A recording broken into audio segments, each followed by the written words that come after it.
Hi, welcome to valuationmediation.com. My name is Melissa Gragg, and I'm a financial mediator and business valuation expert. Today, we're going to talk about the divorce negotiation process and a resource that we've created called the Divorce Vault.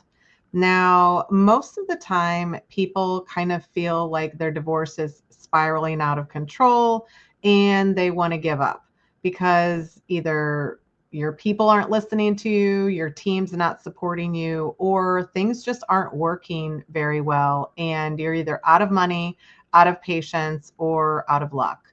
So today I'm going to walk you through exactly how you can start to DIY your divorce, which means kind of taking it back into your own control.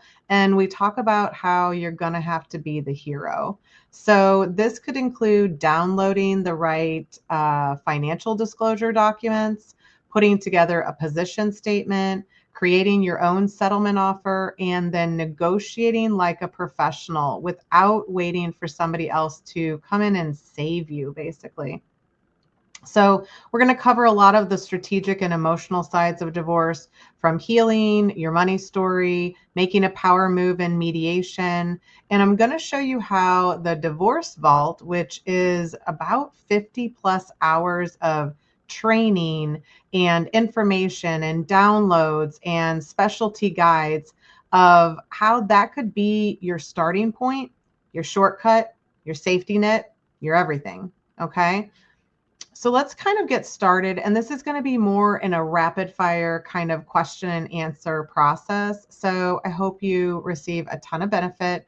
But if you need additional information, you can either download some of our guides on valuationmediation.com, or you can also go to thedivorceallies.com, which is where you're going to find that divorce vault too. Okay, so let's just get started. Most of the time, people kind of feel a little bit out of control in their divorce. And so, what can you do if you feel hopeless in your divorce process? You have to start to realize that you actually still do have the power. The first shift is kind of a mental shift, and you have to start just taking one step at a time. So, downloading your financial disclosure forms, or creating this position statement. Those are two things that you could get started on today that will move you forward in your divorce process.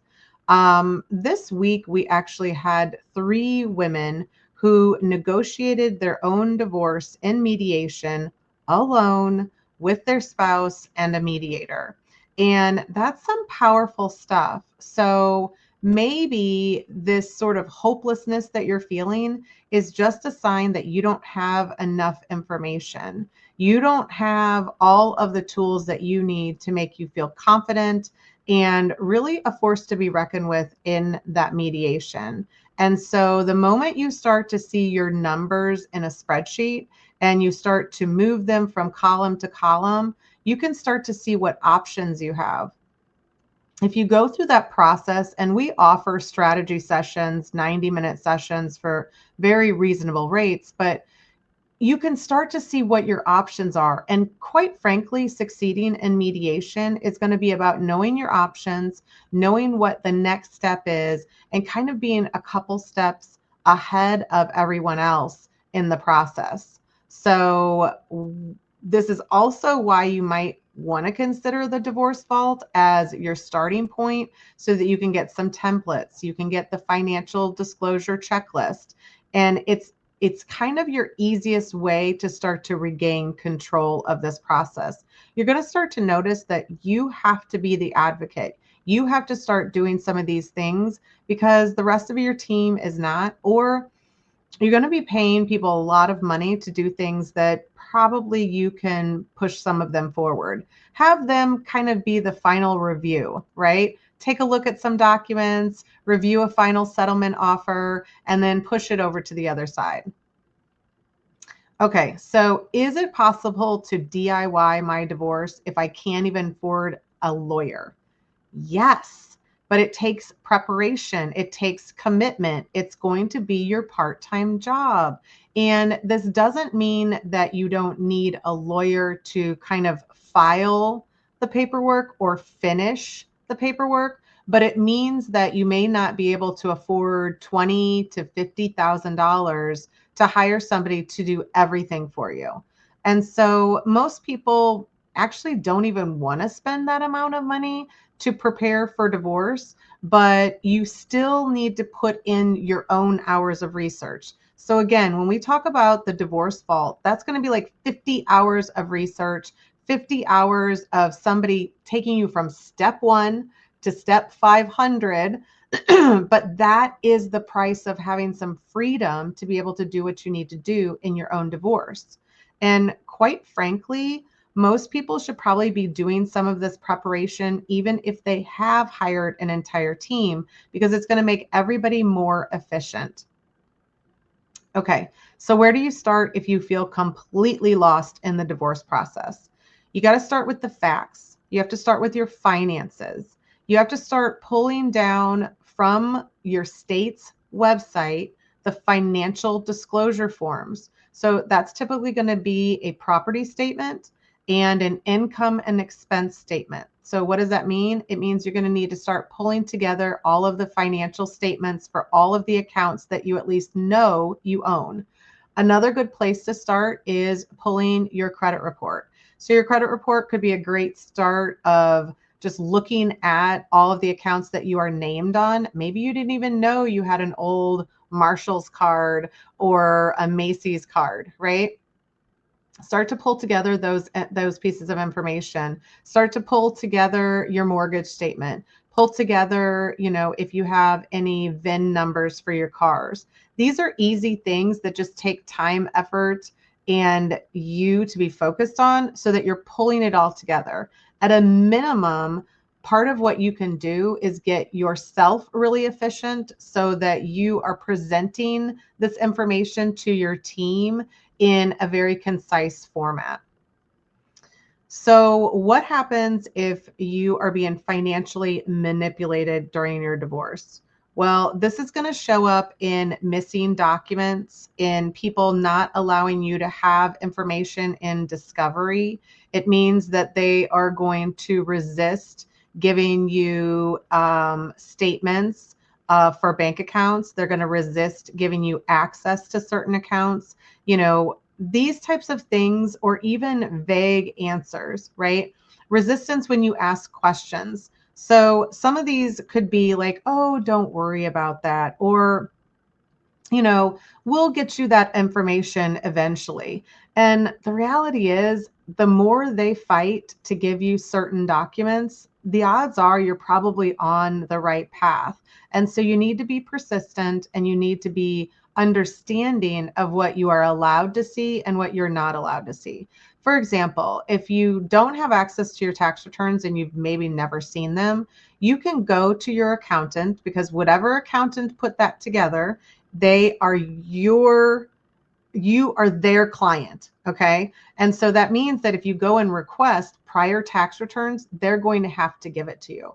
But it might mean that you actually go in person. So you show up to their office or make an appointment and you say, could you just print out those statements for me and or give them to me on a flash drive? So that's going to put you back into the powerful position of getting the documents. And now you're going to have a little bit better idea of what type of income and expenses you have. You could also request a document request list or download some of that information in the divorce vault. So what if your attorney is not preparing you for mediation? Well, you need to prepare yourself. And you need to also understand that many attorneys do not understand how to prepare for mediation or how even to strategically get you prepared for mediation. A lot of people are just treating mediation as if it's like, we'll give it a try, see if it works. And if it doesn't, we'll proceed upon the normal litigation and family court system, right? But this is not, and quite frankly, it's not even lawyers. It's like most people don't know how to prepare for mediation. Most people don't even like confrontation, right? So most of the time, everybody's going to be focused on the legal filings. but not necessarily how to negotiate this to a settlement. And so that's where you come into play. Can you be prepared? Because one thing that you can't control is you can't control the mediator, you can't control your team, but you can control yourself, the settlement offer, and the position statement. Remember that divorce position statement that we talk about a lot? That's going to be kind of your main outline or guide that's going to get everybody on the team on the same page. So kind of start to work with your own team's limitations and start to do some of this work yourself. So we had a member recently who was very unprepared for mediation and was really concerned that they were not going to get settled. They were also running out of money and didn't know how they were going to make it to court if they didn't settle. And this person actually had to go about our process and put together their own position statement. The position statement had a list of the exhibits and the proof that they had for all of the issues that they had presented in that statement. And so a lot of times we're telling people maybe like 3 to 5 issues to focus on, and what is the actual documentation or proof. They also then had to create their own settlement offer. And we always work with a spreadsheet. Like if you don't work with a spreadsheet, really nobody can tell where everything's going to go. So let's start with that divorce position statement and why you need one. Well, it's going to be your roadmap for what you want and why you want it. Also, if there's anything like the gray areas of divorce settlement are going to be inherited funds, separate assets, marital waste. So when somebody's taking marital money and using it on an outside relationship, or you're going to have hidden assets. And so that's really where you saw an account once that had $1 million and now it has $5. So those are the types of things that you want to put together in the position statement. It's kind of like if somebody were to read a short story about your divorce and your marriage, this is what you're going to put in that position statement. You're also going to make it be so that somebody could take it in the mediation and the mediator could look at it and use it as their notes.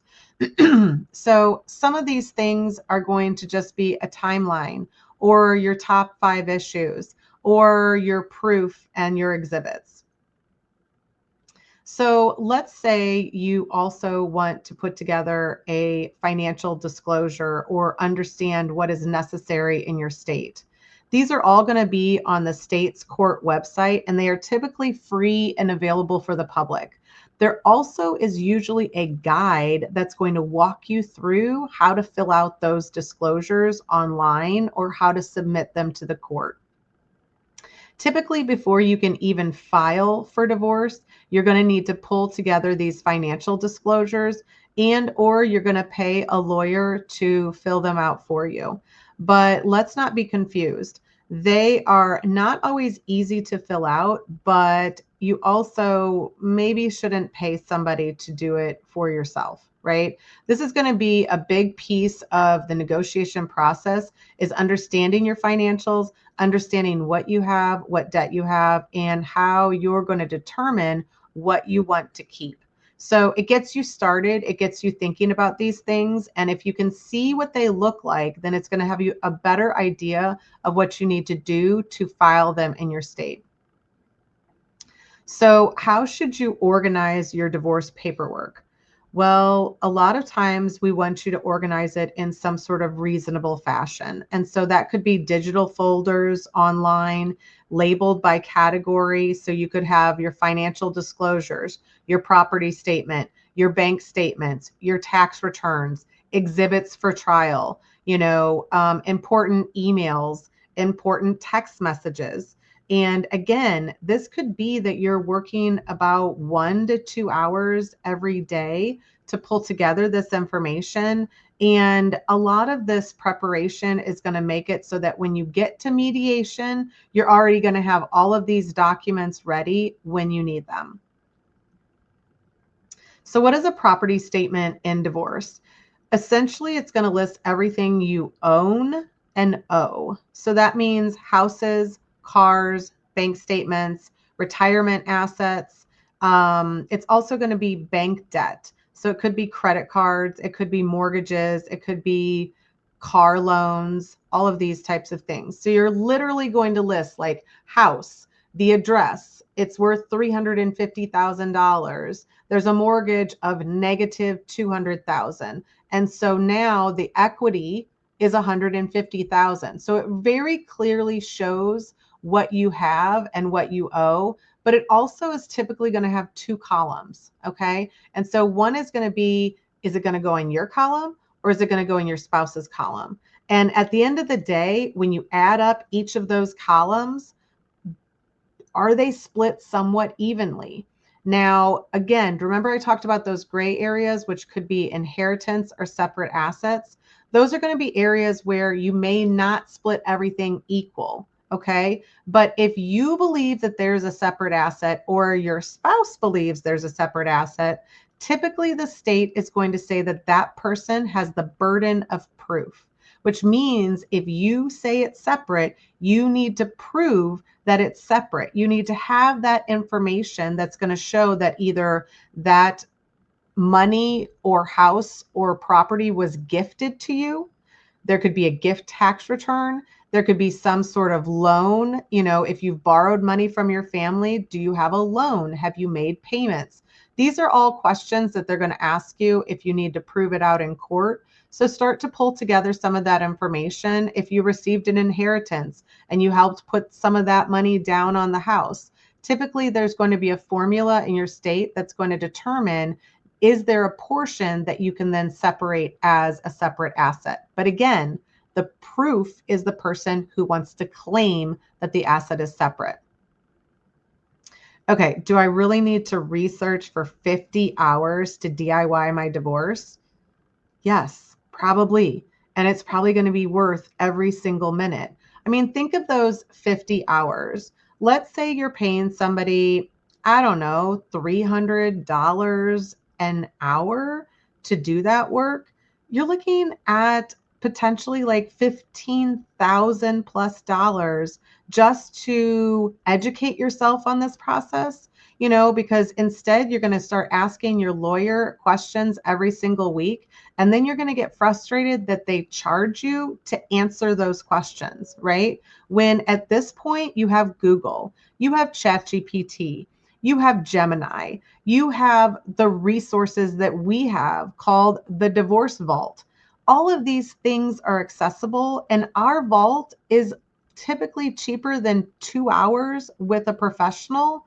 I mean, think about it. Yes, you have to do some of your own work. And yes, it's going to feel like you're getting a divorce MBA, but that's what you have to do. Okay. So these sort of, and take it piece by piece. It doesn't have to be doing everything in a weekend. And quite frankly, if you think you can do everything in a weekend, you're not going to be very happy whenever it's weekend after weekend after weekend.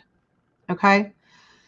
So now you've kind of done some of that legwork, but you decide that you really want to put something together as a divorce settlement offer. So remember, you put together everything in that spreadsheet. And so you put things in your column, things in their column. You're going to then provide that spreadsheet to the other side, but it also may need to go with like a letter that talks about what the settlement offer is. And so you're going to describe the things that you're going to keep, the things that you hope that they are willing to keep. And then what does it look like going forward? Is there spousal support? And that could be like alimony or maintenance. It's called a lot of different things in different states. There could also be child support. And so walking through and trying to identify if those are going to be things that you're going to need going forward are the first steps in kind of creating that divorce settlement offer. So what else can you do to create the settlement offer? Well, you need to come up with some proof. And so if in your offer you are concerned because there is missing money or there is marital waste, then you're going to need to start to pull some evidence together. And it could just mean certain pieces of paper that you've seen in the past. It could mean certain statements, like you had a statement from 5 years ago that had an amount in it, and now that account is empty. Those are the types of things that you want to start kind of big picture. How are you going to prove out some of these positions that you state are the truth? So how do you use a settlement offer in mediation? We're going to say you need to put forth an offer before you go to mediation. Why? Because you want to put forth what you would like to do, right? The assumption is that you've put together an offer. Maybe it's an amazingly beneficial offer on your side, which means it's a really bad offer to them. But what it does is you are presenting your offer first. You are anchoring the negotiation. We wrote an entire book about this called Anchor the Deal that you can download, but it gets to the crux of how negotiation works. And if you anchor the deal at a certain pace, if they had offered something down here, they would have anchored it at a position that is not anywhere beneficial to you. And you're going to have to be clawing back to get that offer back up. And so we position it high, we position it at something that is everything that you wanted, basically. And then you are offering it to them so that they can take a look at it, they can think about it. And when you get to mediation, that means you're actually going to start talking about what issues they have with it, what documents are still missing, and what would be their preference instead. And so this is where you're going to start asking how questions, like, how would you propose we settle this if you don't like my offer, right? It puts them into a position of not just complaining about the offer, but actually offering a solution or a counter offer, which is what you're looking for in the first place. So if you wait and you don't make an offer, which a lot of times your attorney or your other team may say, well, let's just wait. Let's see what happens in the mediation first. I think that puts you kind of behind. And now you're going to pay for 4 or 8 hours of mediation and nobody has an offer to start with? No. Present it first, anchor the deal, and then move forward to see what their counter is in mediation. Okay, so how do I negotiate my own divorce in mediation? And I thought I was going to have a team. Well, you need to create that position statement and then stick to your positions. So you're going to be understanding what you want and what you're willing to give up. I would not tell anybody in the room what your bottom line is. When you're in divorce mediation, probably everyone in the room knows each other. If you have lawyers there, which if we step back for a minute, sometimes divorce mediation is just one mediator and the two of you. Sometimes there's also each of you brings in an attorney. There's also times if it's a complicated financial position or issues, you then bring in your own experts. Okay. So it could be a lot of people all coming to mediation and trying to get this settled in one day. So you have to understand, if you don't do some of that work to get your whole team in the same place, to get them all understanding of what you want and what you don't want, then you're going to make for a very inefficient mediation day and you're probably not going to get settled.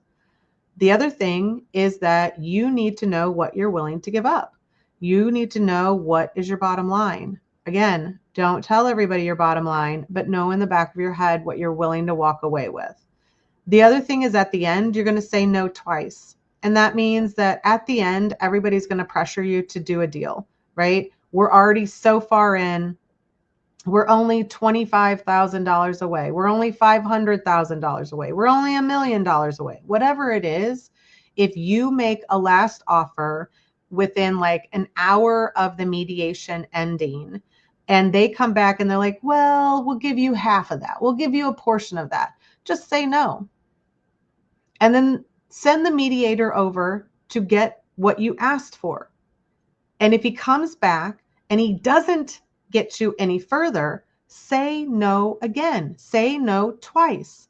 What does that mean? It means that you have finally hit the bottom, and they need to go over and tell the other side, we're walking away if you don't get reasonable. And guaranteed, most times they will come back and they will give you what you had asked. And if not, you do walk away. There has to be at some point that you're willing to stop, and a toxic person on the other side will never stop. They'll continue to ask for more, take away things until you say no. And when you say no, you might need to say it 2 times. Okay? So now, recently we talked about money trauma and how it affects divorce. Well, a lot of times it's going to make it so that you can't say no, right? You are so traumatized by the fact that there's either been lack of money, you haven't had any access to the money, they've held it over you like, well, if you behave, then I will buy you something. You might have to look even beyond your current relationship to understand what your money trauma is, because money trauma is kind of emotional baggage that causes you to have fear or avoidance. Okay. And so if you have some trauma around that, start to think about how your parents dealt with money, maybe how your grandparents dealt with money, and what are your kind of automatic responses of like, oh, look at those people, just, whatever it is. Think about how you respond when people are flashing money, right? When people are using money, whenever people are showing, oh, look, I just bought a new Range Rover. How does it drum up something that's more emotional? Start to deal with some of those things. You can start to think of like old money stories. And so a lot of times people are like, well, how do I let go of those old money stories? You need to recognize them. You need to challenge the concepts like, oh, we have to work hard for our money. No, we don't. We're in a day and age where we have ChatGPT, we have online opportunities. We don't have to work hard. Actually, that's probably the limiting belief. So start to replace it with very intentional belief systems, right? Like, I am worthy of tons of money. I am worthy of money coming into my bank account every single day, right? So some of this is the healing process through divorce, and you're going to be kind of coming up against some of these money stories as you negotiate in the mediation or even outside of mediation. Fact of the matter is, you don't need to wait for mediation to start negotiating. You got to get clear on what you want. You have to get clear on getting your whole team to understand, and then you need to execute on a plan. Okay, so what about if you feel guilty about asking for what you deserve? So this guilt thing is kind of a learned story. It's not really a fact. And the fact of the matter is, money is about authenticity. It's energy, it's flow, it's coming in, it's going out. And the more you see it as a cycle, as opposed to, oh, I got a ton of money and I'm going to sit it there and never touch it and I will be safe and secure. How does money, safety, and security kind of play out in your brain? Okay. Because these things are going to get triggered when you go to the negotiation table. These things are going to make you concerned when you have to make a big ask, right? Because if you've been told that you don't deserve anything and that nobody will ever love you, or all of these kind of nasty things that a toxic spouse could say, you have to unlearn them so that you can show up to mediation very confident and very ready to kind of ask for what you want, know that what you want is reasonable, and then to sit in that position of power and say no when it's not reasonable, to even walk away when you feel like everybody is kind of bullying you or pressuring you to make a deal that you just don't feel comfortable with. Okay, so a couple other things to consider is, can you get all of these like divorce preparation tools in one place? Yes, that's what we're talking about when we talk about the divorce vault. We have not only all of the training to do all of these pieces, right? We start with the settlement offer. We start with a position statement. We start with your spreadsheet. And if your team hasn't talked to you about any of these things, that's a problem. There are really kind of patterns in how we negotiate in divorce, and there's patterns of how you deal with mediation. And so a lot of times, something like a divorce vault and all of these guides and templates and coaching, it's not going to replace an attorney. It's just going to make you a better, stronger client. It's going to make you a more efficient part of the team so that the lawyer can focus on the legal strategy. The financial person can focus on the financial strategy. The business valuation expert can focus on the business valuation. But at the end of the day, you're pulling all of this team together so that you have a very cohesive plan going forward. What does that mean? That means that you might not have to go to court. That means, like, for the final trial, right? You might be going to court for settlement or status conferences, and think about what that says. It's settlement conferences, right? So come together and start to put together a plan, which means you have to do your own research. Why? I mean, obviously we think the Divorce Vault is like a premier research because it took place over 6 months. We actually walked people through the process over a 6-month period every single week. So every single week we told them what was next. What was next? Here, go here. Here's a guide of how to create it on your own. And then what you can do is when you put a lot of these things together, then you meet with your team once every other week, right? You show them what you've put together, you ask all of your questions, and during the other times, you just write down the things that you need to work on. So a lot of times you are just looking for some sort of support or somebody to actually answer some of those questions. That's what the Divorce Vault can do. So as you go forward, kind of figuring out how you can do some of this process, these are just going to be some of the steps that we see that you can be very successful in, kind of getting prepared, right? Making sure that your team understands what you want and how we're going to do it. And then you'll also start to realize how difficult this process is and hopefully respect and cherish your team a little bit more. But when you're hiring people, ask them, do they have any experience in mediation? Do they have experience in getting cases settled outside of court? Do they have a process with which to settle? Do they anticipate how much it's going to cost for you to work with them to get settled, right? And if they don't have good answers to those questions, then maybe they're not the right fit if you really don't want to go to court. Now, if you have a toxic spouse or you have some of those gray area issues like separate assets or marital waste or hidden assets, it might be inevitable that you go to court because the other thing that you can't control is the other person. And so doing anything in a DIY kind of situation is going to benefit you. The Divorce Vault is one resource that you could download today and get started on this over the weekend, and then set forth a process that you will work on it every week. You'll set aside some time and then make an appointment with us so that we can help you strategize or pull together the financials in a very cohesive way. Have a settlement strategy, or else you're going to be talking about a trial strategy. And that could cost you upwards of $100,000. Yes, it's expensive.